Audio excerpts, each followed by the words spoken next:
Welcome back to Popes and Palace. Let's play some more Europa Universalis 4. We're still playing as Macedon. Europa Universalis 4? No, of course not.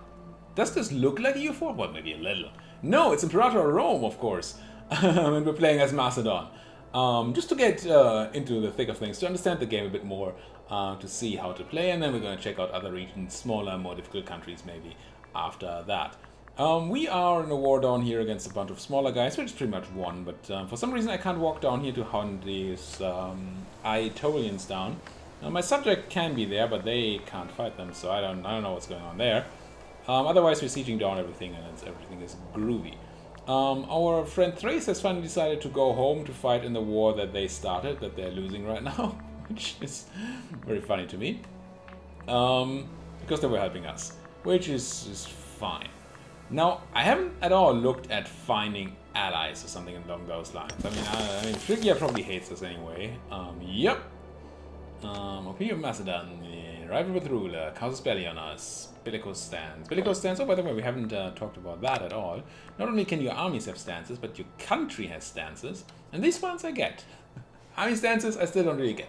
But these ones, we can activate them at the cost of some monarch points here, 100 oratory power to change. And bellicose gives us war score cost reduction and fabricate claim cost reduction, and our neighbors hate us. While there are other stances that reduce like AE and help with the subjects and all that. Just a neutral stance that probably has no negative effects. But neither does this. Yeah, I don't know. We're gonna stay in the expansion stance for now. That's probably the default. Was the default for Rome in the tutorial, and it's definitely the default here for us. So yeah, let's just stay there. All these other buttons we don't currently need. Let's just jump back into that war. We are winning our Macedonian Icanian war. The war of Thracian aggression not going on that well yet. We'll see if Thrace can turn this around, or if they actually do need our help at some point. And if we do want to help them, I don't actually know. I'm not sieging anything here, which I think is fine. We can have our subjects do any sieging that's necessary. This subject is just gonna get murdered again. I still don't know why they're there. Now they got stack wiped and stack wiped again. Oh, do I have a subject now? Oh! Oh! I'm so sorry, friend. This is our subject's land. That's why they're down there. And they're getting murdered for it. Oh well, I still can't walk there. We could try to grab some military access or something, but I don't think that's going to be necessary. We actually had 99% in the first Macedonian Acanian War. Very low. I think you're missing a W there, people. So, war screen very similar to EU's, except the four corners. Oh, these are just the battles, alright. But we see that people have war exhaustion stability, and they also have war enthusiasm as in EU that goes down when things are going badly. We're very high, very enthusiastic. And we can sue for peace. And I think... I don't know if we can actually, from a war score point of view, take everything. Where does it say? 69. Yeah, we could.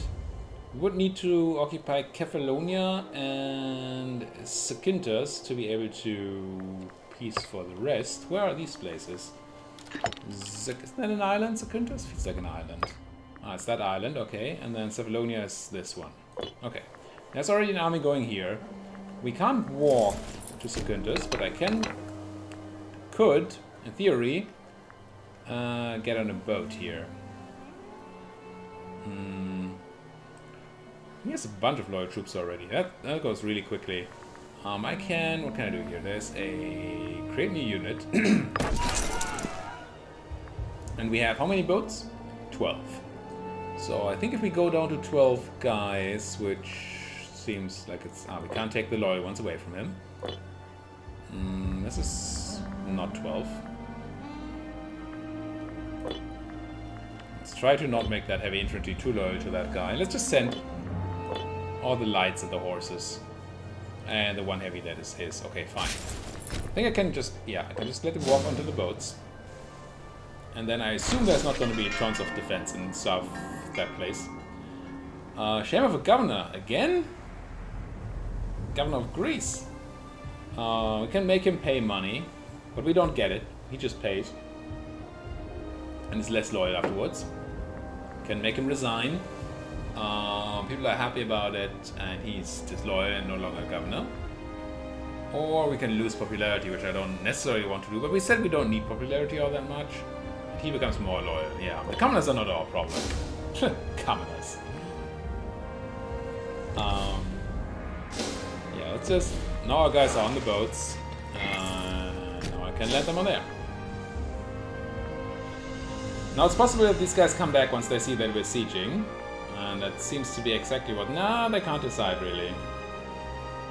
No, they're not. If they were to come back, then I would probably send over more troops.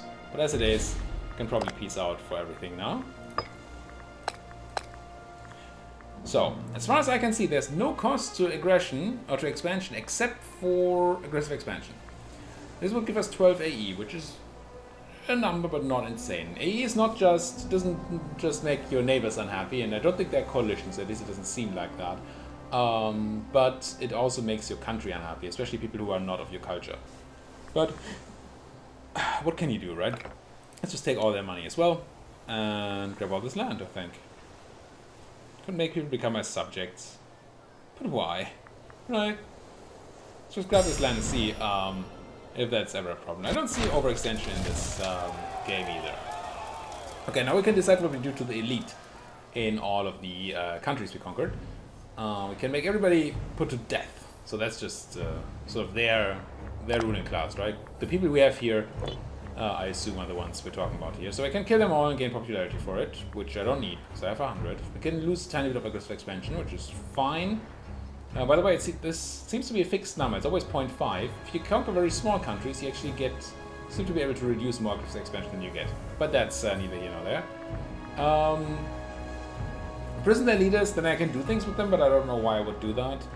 Or I can decide for every single family. I'm just gonna bench those of the class and put the rest to the sword here, and just drop my aggressive expansion for as much as I can. And we grabbed all this stuff. We can see here aggressive expansion now. Wrong culture happiness 5%, wrong culture group minus 10%. Ah, okay, so this is a culture that's in our culture group, but not in our actual culture. It's minus 5, and somebody's that's not even in our culture group is minus 10. AE impact reduction actually, because we have AE, interesting. And our subjects are less loyal, which is obviously not great. But this drops down over time, especially when we're not at war. It doesn't seem that there's unrest, but not as in EU, where you can sit on it with your troops. It doesn't seem like it, at least. It has something to do with the happiness of the population. The slave is pretty happy. Average happiness of 65. 65 again. I don't think anybody's really unhappy here. No. They are of our religion already, so that helps. We could assimilate them into our culture, which would cost us oratory power and would make them our culture. But we could also, instead of running the tax, the governor policy here, we could run cultural assimilation, which gives a tiny bit of local unrest, but converts pops every month, has a chance to. And this guy is apparently the bringer of Macedonian ideals. I'm just gonna go for cultural assimilation here for now. And we're probably gonna do the same for the new land over here. Where we're currently running manpower fort defense. Yeah. It generates a bit of tyranny and costs us 50 oratory power to get rid of this, but tyranny drops down over time. We have no tyranny, I don't think. Well, 0.25. Probably already got some from the other thing, maybe. I'm gonna switch this anyway and put to cultural assimilation as well. And then I can just go here. There's a culture conversion. Let's convert, let's assimilate.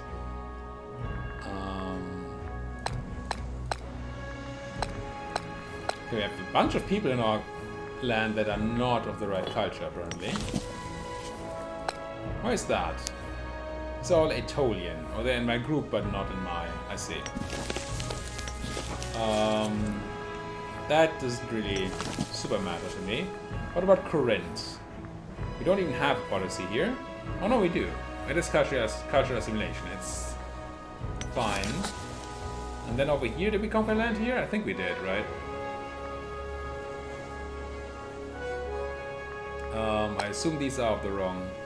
They're Boeotian. Yeah, I'm gonna put them on cultural assimilation as well. And we have some tyranny now, which reduces happiness in our primary culture, increases slave output. At this point, it doesn't really matter too much, I don't think. Very low numbers. Alright. Get my guys on the boat and home. I don't think you can sit on unrest. And then think about further expansion. Now we got a bunch of claims early on people. But the game doesn't seem to tell me where. Can I see that in my Diplo screen maybe, where I have claims? Importing, exporting, military access, granting, guaranteed, casus belli, subjects, alliance, war. I mean, casus belli, I guess, is a thing. On Phrygia, the Seleucids, Egypt. Okay. Yeah, these CBs are not the ones I wanna do right now. Thrace is the only target I really can attack, I think, and they are my friend, technically. You know, friend. They have to defend themselves for now. And that's gonna be fine. So we're probably gonna have to look at fabricating again on people. Now, if we look at the culture map mode, maybe culture must be culture there. Culture map mode. Okay, everybody is essentially Hellenic around here. So Hellenistic, I guess. So that's fine. Don't need to worry too much about conquering them. You have an alliance to Messapia.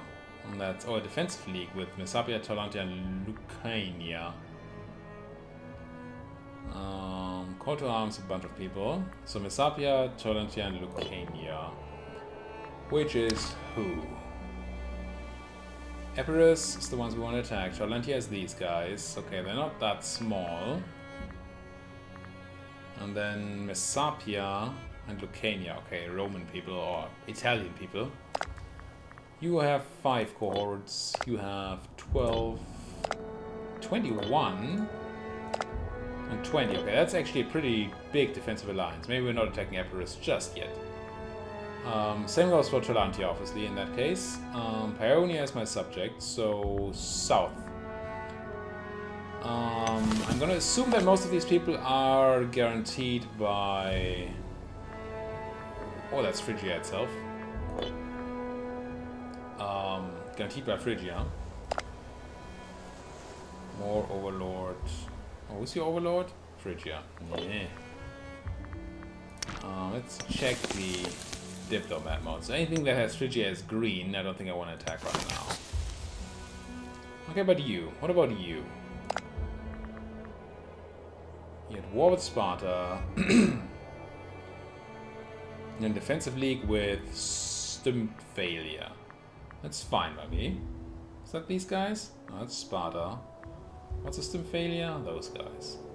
Okay, so these are just minors that don't matter. I think we can eat Epidaurus. I've been to Epidaurus before. A nice little... Oh, but we can't, right? We have to deal with Megara first. The access, and Megara is a feudatory to Phrygia. Again, got it getting protected.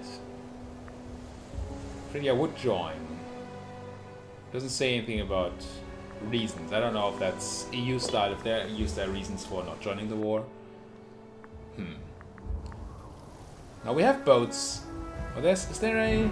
Looks like this is walkable, so we could also go for this place. Which... Defensively with Aegeon, their neighbors. Yeah.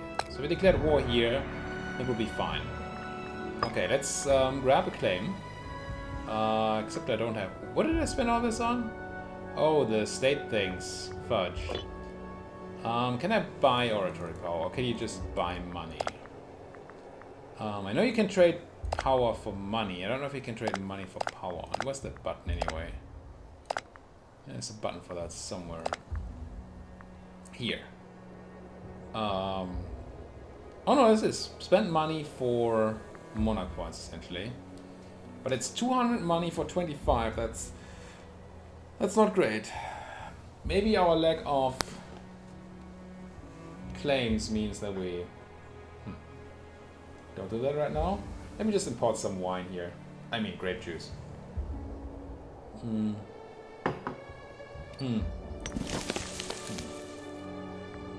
Yeah, I don't know. So this is clearly something you should keep in mind if you're playing the game, and we're gonna keep in mind for the future.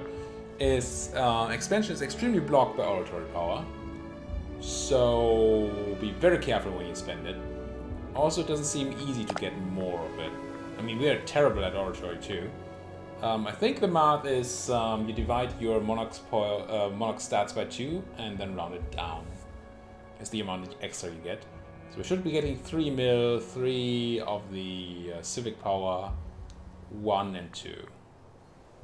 3, 3, 1 and 2. Yep. So monarch stats divided by 2, rounded down, is the amount you get extra. Which is none in our case, or well, 1, which might as well be none. I don't know that I can buy any otherwise. No advisors or anything. Alright. So that leaves us with attacking one of the people we actually have claims on. Thrace, Phrygia, the Seleucids, and who is number 4? Cosbelly, Thrace, Phrygia, Seleucids, and Egypt. All of those seem rough. 86 cohorts. 86, 92 in Phrygia. And 83 in the Seleucids. We are super behind military right now. We have money. Should probably go up in military anyway. We'll just get attacked by Phrygia. But I don't feel like we're attacking Phrygia right now.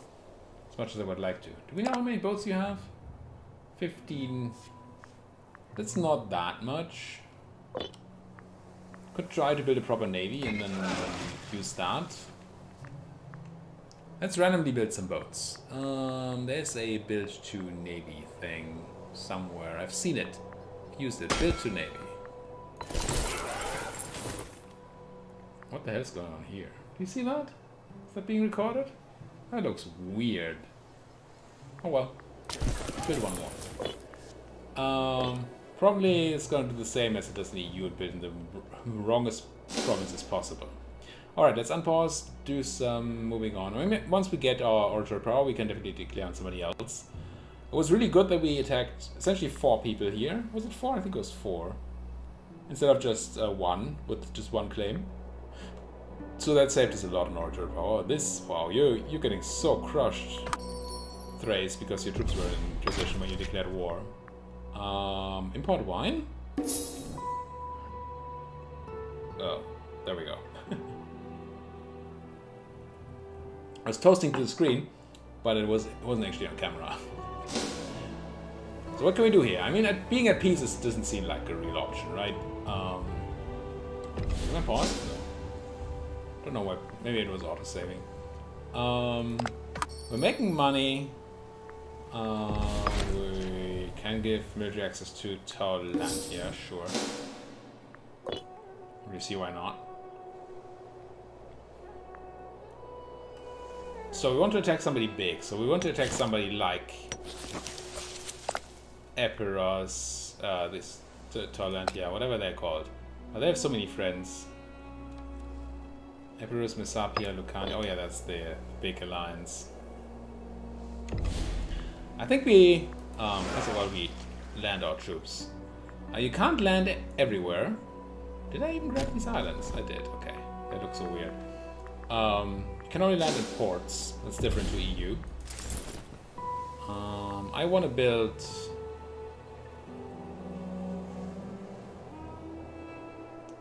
Secondary cores. This is the type of core that will be in the second row and will engage the enemy after the primary cores have fled or been destroyed. Currently we have selected Pejinjahoy. Which... See, this is annoying, right? These things are called light cavalry, heavy cavalry, but here they're called Hibes, Pejederoi, and Siloi. Why? I mean, I get the whole thing with the proper names, but I want to know which one of these is this. I mean, in this case, I can see that's a horse and a horse, but still. Horse. I still feel like heavy infantry is pretty strong. Isn't there a build to unit thing?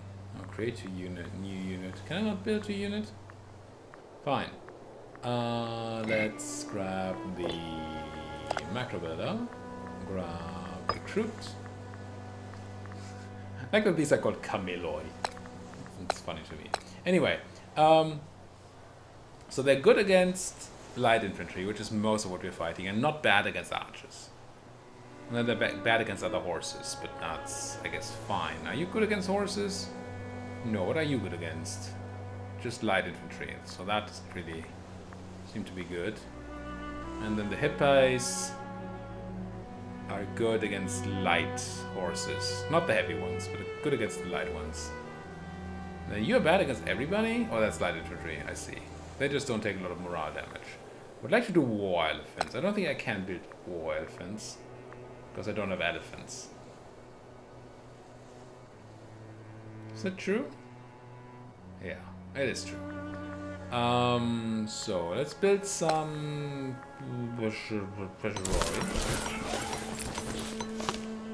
I don't know, like this, and then build me some. Can I build heavy cav? They're good against most things. They're pretty heavy, duh. Maybe go with some hippies. Just so we don't have tons of attrition issues. Like that. Spend some money, build some cords. No idea what a good army size is. This feels like a gigantic army from EU standards, but it isn't. Apparently it's not. If we look at the amount of troops that our neighbors have. Could buy a new invention. I don't think there was anything I really wanted. The starting experience could be funny. I don't know how experience works in this game. No clue. Can we look at our units? There's a bar here that says experience. Right? Reducing damage in combat by -2%. This is so confusing on so many levels. Holy...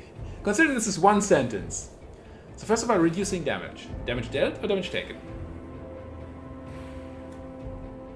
I would assume if it's reducing, it would be damage taken. But maybe it's sort of a breaking point. At 50 there's 0 and then there's reduced, I don't know. And then it reduces by -2%. So does it increase by 2%? Or does it actually reduce by 2%? And then why does 6.8 mean 2? I'm so confused. Okay, more experience means more minus. So clearly that number being bigger is good.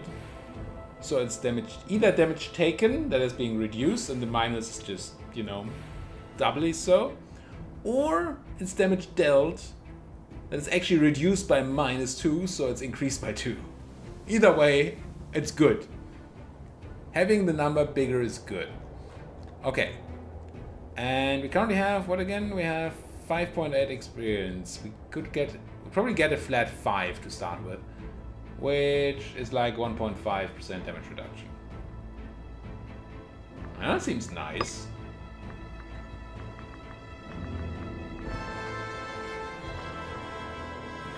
Let's learn on the job. Here you go. Can I drill for experience or something? Just to create holy sites, yeah. Attach, build roads, split in half, consolidate. Doesn't look like we can drill. Still don't know about these things. Yeah, I can go phalanx. I mean, it seems like you don't always have all of the tactics available, so maybe these depend on the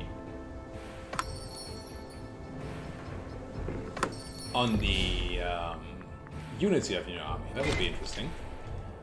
Yeah. Do we keep getting more trade goods, or are we selling these same old trade goods? So here are a bunch of units. Can meet up for an army. Just heavy infantry like half. Again, I don't know if I need archers, if there's any reason to have archers. No clue. So is my ally has beaten back the enemy armies. It's gonna fight its way out of this war. Fine, their way. How much do we need? A ton of oratory power. I don't know where to get it. How do I get oratory power except for waiting? Maybe just waiting. Oh well. This glass of wine is in front of my timer. You'd like that, wouldn't you? I was paused too. For some reason I find it harder in this game to see whether I'm paused on. I mean, there's the icon here, but it's so very... Just like the whole UI is so... dampened? Maybe that's a word here? Somebody has fallen ill. Philip the Fourth Imperator. Or primary heir, I see.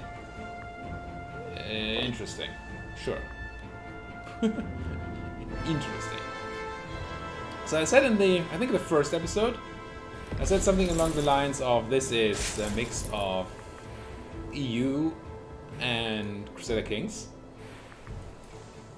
So far, I mean, yeah, you have characters, but it doesn't seem to me as if these characters actually, you know, they don't have even remotely close to the depth of EU.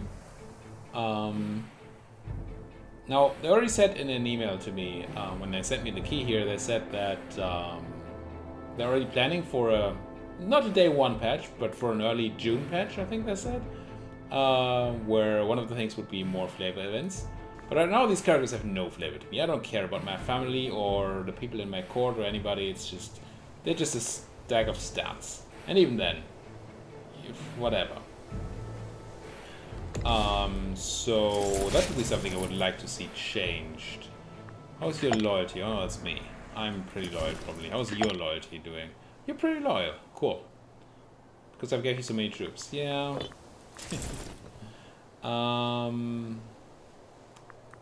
It's interesting, right? The loyalty increases because he has a lot of troops, but it decreases for loyal cohorts. So what happens once you have all the cohorts loyal to him? I assume then he's gonna go down because he feels so powerful. But I don't know. Do I then have to keep giving him troops to keep him fed and happy? Would be kind of funny. What can I do? I can call down an omen. Do I want to? Could reduce aggressive expansion. Could go for more research so we can get at least some tech. Maybe that's right. Sure. It's called the Blessing of Athena. A bunch of research points. You can use the religious power to convert people to your religion, but that doesn't actually matter because everybody around here, at least right now, is Hellenic, so we don't need to do that. You guys are in port, alright? So there's no colonization out here we can do. This is very, very colonized land, I think. What about these? Yeah, they're all a gift. Thank you, Troyzen. Speaking of gifts, we could think about maybe trying to annex a subject. I haven't successfully done this yet. I tried in the tutorial, but I wasn't able to actually get it done. Wait, are you my subject? Oh, it's trade. Okay. See, another thing I don't need to see here. I want to see my subjects bright and clear. I mean, this Paeonia we know. But I also know that you're my subject. Why are you green? And you? Well, this is actual Macedon. This is my land? Okay. Is it? I mean, I guess. But this is not. You like me well enough. Could I integrate you? No, I guess feudatory is not the same thing as a vassal. What does it mean? Feudatory. They also pay me mill. Troops. I protect them. They join me in wars, unlike the other vassal we had up there. They can't cancel it on their own. Can be made an integral part of Macedon sometimes, so they can be integrated. Ah, start integration, here it is. I just didn't see it. Vassal needs to have at least 190 per opinion of units, currently only 58 for you to be able to start annexation. I can improve integrations by plus 100, so that puts it to, well, 158 I guess. Minus equals to expansion, 160 let's say, if we don't take any other land. So I would need another 30. How much can I get for like a gift? 25. So that's still not enough. We would need 5 more. I don't know where I get 5 more.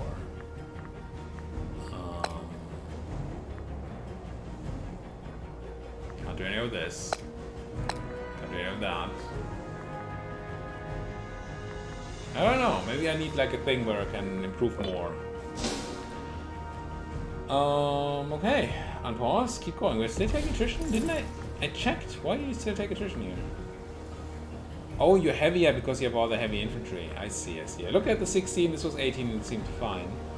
But it is not. So, is there a place that's even better suited? 22 in Tricka.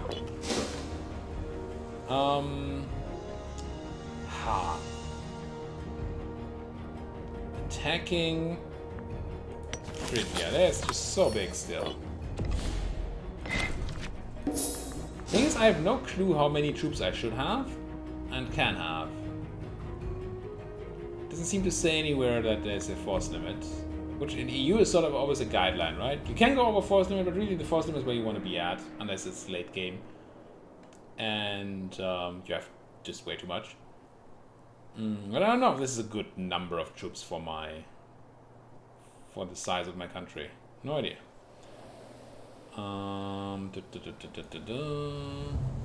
Still regional power. I want to be a great power. Veterans move on. Macedon gains manpower. I gain manpower when the veterans move on? Interesting. Larissa gates state on farmland at the end of game, giving local reduction and more tax. Okay. That seems good. Because that's sort of fallout from the war. Maybe it's enemies veterans? I don't know. Still have a bunch of unrest over here. Oh, but that's partially because of the edict we have on, right? This thing. Governor policy. Turning that off will give me tyranny again. I don't know why it's tyrannic to turn things around. We've already eaten down all our tyranny, so that's not a big issue. Come on, give me some oratory power. I want to claim on... Well, on who? Can't really do Epiros unless we go into big war. I mean, maybe we can. Maybe we can just do that. We have 40,000 guys now. They have how much again? 5. But then the Roman France have a bunch, right? Messapia has 21. And Lucania has 23. They have no boats. 3 boats. And Messapia has 2 boats. So... Epiros, 1 boat. And Tau... 0 boats. So we could probably use our navy to rule the seas here and just take Ephesus and Taulandia. And then decide whether we actually want to land on Italy proper or not. It seems fine. Subject's still winning there. I think I'm gonna wait on inventions here. Fabricate claim cross direction is interesting. Let's grab it, I'm not gonna wait. Seems like a good thing to have, especially with our current problem. Being locked in here. But apparently we're not going to declare war this episode. I'm sorry, guys, but there was no time. Yeah, come on in. We just didn't have the oratory power, so we're gonna have to go back to war again next episode. So we can finally become a great power. Maybe I don't know how much we need. Is Phrygia a great power? Can I see whether free is a great power? Major power. I don't know if great powers are a thing. I'm gonna go for major power. I'm not gonna go for great power, I'm gonna go for major power for this campaign. Thank you guys so much for watching. As always, if you like what you're seeing, please do hit that like button. Hit the subscribe button. Of course, if you're not subscribed yet, I'm gonna do more Imperator videos. Gonna be more EU4 videos at some time in the future. And there are tons and tons and tons of EU campaigns you can already watch. Some of them very interesting. Some of them, you know, slightly interesting. Thank you guys for watching. See you guys next time. Oh, and talk to me in that comment section, of course. Always. Whenever you have anything to say, put it down there. Especially if you have an idea what you would like to see in Imperator. I am very, very open for suggestions. Thank you guys for watching.